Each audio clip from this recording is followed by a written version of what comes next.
அண்மைச் செய்தி. தமிழகத்தின் 14 மாவட்டங்களில் இன்று கனமழைக்கு வாய்ப்புள்ளதாக சென்னை வானிலை மையம் தகவல் வெளியிட்டுள்ளது. இதனை நாம் அண்மைச் செய்தியாக பார்த்து வருகிறோம்.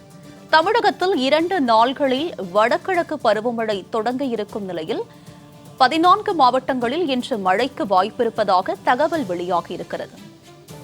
இது பற்றிய கூடுதல் விவரங்களோடு இணைக்கிறார் எமது செய்தியாளர் லாவண்யா. அவரிடம் விவரங்களை கேட்டு பெறலாம்.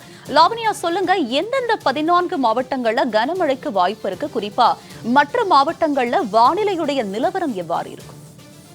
வணக்கம். தென்மேற்கு பருவமழை இந்திய பகுதிகளிலிருந்து அடுத்த 2 தினங்களில் விலகக்கூடும் என்றும், அதே சமயம் வடகிழக்கு பருவமழை தமிழகம், புதுவை, காரைக்கால் பகுதிகள், கேரள, மாகே, தெற்கு உள் கர்நாடகம், ராயலசீமா, தெற்கு கடலோர ஆந்திர பிரதேச பகுதிகளில் வரும் 16ஆம் தேதி வாக்கில் துவங்கக்கூடும் என்றும் சென்னை வானிலை ஆய்வு மையம் தகவல் தெரிவித்துள்ளது. இதையே இந்திய வானிலை ஆய்வு மையமும் அதிகாரப்பூர்வமாக தெரிவித்திருக்கிறது. மேலும் இதன் காரணமாக தென் தமிழகத்தில் அநேக இடங்களிலும், வட தமிழகத்தில் ஒரு சில இடங்களிலும், புதுவை மற்றும் காரைக்கால் பகுதிகளிலும் இன்று இடிமின்னலுடன் கூடிய லேசானது முதல் மிதமான மழை பெய்யக்கூடும் என தெரிவிக்கப்பட்டிருக்கிறது. குறிப்பாக கோயம்புத்தூர், நீலகிரி, ஈரோடு, தேனி, தென்காசி, திருநெல்வேலி, கன்னியாகுமரி, தூத்துக்குடி, ராமநாதபுரம், சிவகங்கை, புதுக்கோட்டை, மயிலாடுதுறை, கடலூர், விழுப்புரம், செங்கல்பட்டு மற்றும் காஞ்சிபுரம் மாவட்டங்களில் ஓரிரு இடங்களிலும் புதுவையிலும் கனமழை பெய்ய வாய்ப்புள்ளது என சென்னை வானிலை ஆய்வு மையம் தகவல் தெரிவித்திருக்கிறது.